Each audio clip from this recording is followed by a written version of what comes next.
Okay, so I have to say this was a different movie than what I was expecting in a very good way. Oh, good. Because I was expecting kind of grand battles all over the place, but it's kind of quieter.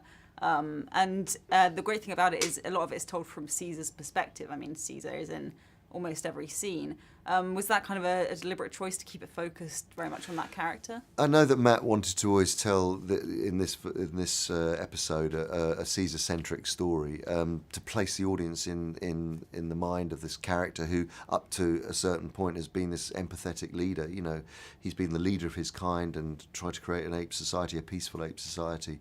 But the events that happen at the beginning of the movie, which are he suffers such personal loss that it pitches him into this journey of revenge and hatred. That Matt really wanted to put the audience in Caesar's shoes and let them experience that and have that moral debate as they were going through the movie. And you've had quite a rare opportunity to play a character from when he's a baby, basically, right up to old age. Exactly. Do you think that Caesar has ultimately stayed the same person throughout that journey, or do you think he's become more battle scarred on the inside? I think. Well, you obviously, he will have changed, but his core belief system is a fairness and an understanding and an empathy of other, because he was brought up with human beings and good human beings who offered him love and showed him, showed him love. And unlike Koba, who was an ape that was an ape in the laboratory that in Dawn of the Planet of the Apes you see starts a war against Caesar because he was brought up with hatred from human beings. So.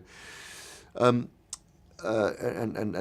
then actually leads the apes into a war situation. But Caesar really is, I think, someone who is egalitarian. He cares about and values of the other opinions of other apes, and also values the possibility of peace between humans and apes through peaceful solution.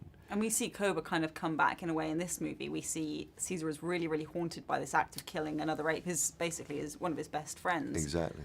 Do you think that it's obviously about Caesar's struggle, whether he wants to become like Koba, and at a certain point in the movie he feels, I am Koba.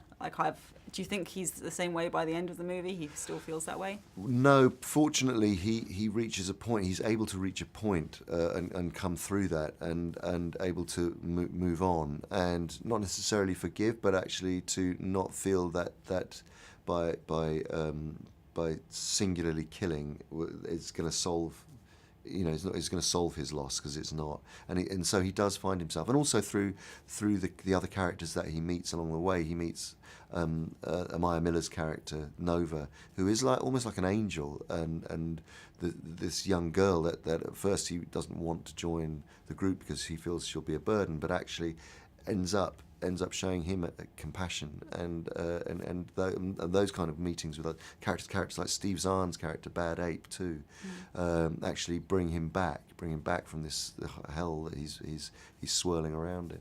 And the technology you've been kind of developing at the Imaginarium, apes are almost the perfect animal to experiment with that on, because they're so close to us. And now you're working, I believe, on Jungle Book Origins, on post-production. What's it like using that same technology for animals whose faces are less expressive? That's very interesting. A great question and a huge challenge, and that's been the huge challenge of our Jungle Book, has been taking Christian Bale and turning him into Bagheera the panther, and taking his facial expressions and designing a panther that will reflect exactly what Christian is thinking and feeling, and I think to a certain degree it seems to be working so far, and that's coming out next year. I look forward to seeing it. Thanks so much for your time. Thank you.